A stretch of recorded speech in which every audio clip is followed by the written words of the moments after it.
જય શ્રી રામ દોસ્તો, આપ સૌનું હાર્દિક સ્વાગત છે। આજે આપણે વાત કરવા જઈ રહ્યા છીએ એક એવા પવિત્ર દિવસ વિશે જે દિવસે સિયારામનું દિવ્ય મિલન થયું અને જે દિવસને હિન્દુ સનાતન સંસ્કૃતિમાં અત્યંત પવિત્ર માનવામાં આવે છે, તે છે વિવાહ પંચમી। મિત્રો, કહેવામાં આવે છે કે આ દિવસે ભગવાન રામ અને માતા સીતાનો આશીર્વાદ ખાસ રીતે પ્રાપ્ય બને છે। જો તમારા જીવનમાં વિવાહમાં વિલંબ, દાંપત્ય જીવનમાં મુશ્કેલીઓ અથવા મનોવાંછિત જીવનસાથી મેળવવામાં અવરોધો હોય તો આજનો વિડીયો તમારા માટે ચમત્કાર કરતાં ઓછો સાબિત નહીં થાય। સૌપ્રથમ સમજીએ કે વિવાહ પંચમી છે શું। સનાતન પરંપરામાં માગસર મહિનાની શુક્લ પંચમીએ ભગવાન શ્રી રામ અને માતા સીતાનો વિવાહ થયા હતા। આ દિવસને આપણે વિવાહ પંચમી તરીકે ઉજવીએ છીએ। આ માત્ર એક તિથિ નથી, આ દિવસ એ દાંપત્યના આદર્શ, મર્યાદા અને પ્રેમનું પ્રતીક છે। આ વર્ષ વિવાહ પંચમી 25 નવેમ્બર 2025ના રોજ ઉજવાશે। પંચમી તિથિની શરૂઆત 24 નવેમ્બરે રાત્રે 9:22 અને સમાપ્તિ 25 નવેમ્બર રાત્રે 10:56 પર થશે। ઉદયા તિથિ અનુસાર વિવાહ પંચમી 25 નવેમ્બરે જ માન્ય છે। મિત્રો, જો તમારા જીવનમાં લગ્નમાં વારંવાર અવરોધો આવે, દાંપત્ય જીવનમાં તણાવ રહે, મનગમતા જીવનસાથી ન મળતા હોય અથવા પતિ પત્ની વચ્ચે અણબન રહેતી હોય તો વિવાહ પંચમીના ઉપાય નિષ્ફળ નથી જતા। આ દિવસે કરેલી પૂજા, દાન, જપ અને વ્રત સિયારામનો ખાસ આશીર્વાદ આપે છે। ચાલો જાણી લઈએ આ દિવસના ચમત્કારિક ઉપાયો। પહેલો ઉપાય છે ભગવાન રામને પીળા વસ્ત્ર અર્પણ કરો। જો લગ્નમાં અવરોધો આવી રહ્યા હોય તો આ સૌથી અસરકારક ઉપાય છે। વિવાહ પંચમીના દિવસે નજીકના રામ મંદિરે જાઓ, માતા સીતાને અને ભગવાન રામને પીળા વસ્ત્ર, ફૂલ, ચણાનો શીરો, પંચામૃત અર્પણ કરો। આ ઉપાયથી લગ્નના અવરોધો દૂર થાય છે, મનોવાંછિત જીવનસાથી મળવાના યોગ મજબૂત બને છે।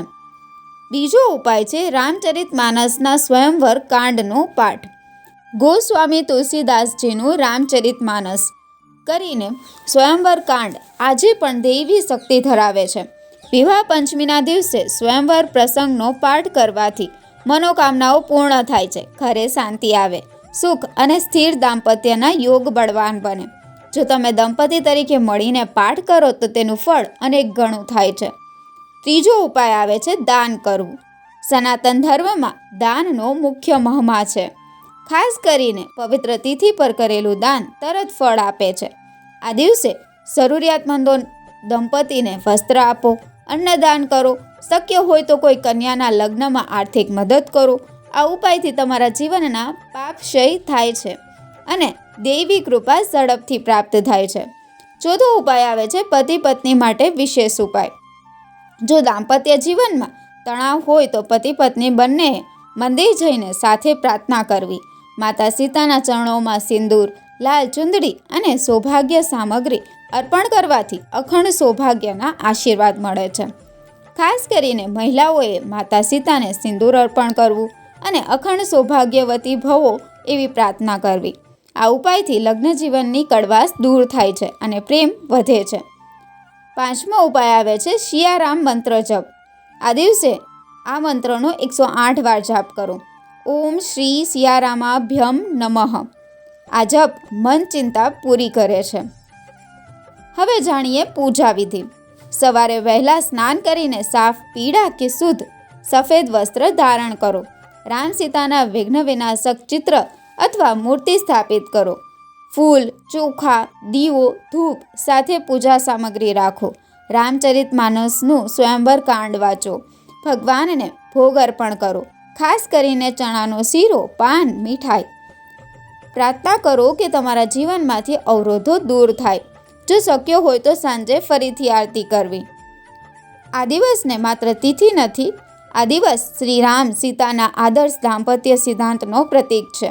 આ દિવસે લગ્ન સંબંધિત બાધાઓ ઓછી થાય, દૈવિક કૃપા વધી જાય, દાંપત્ય જીવનમાં સુખ સમૃદ્ધિ આવે અને મનમાં શાંતિ જન્મે।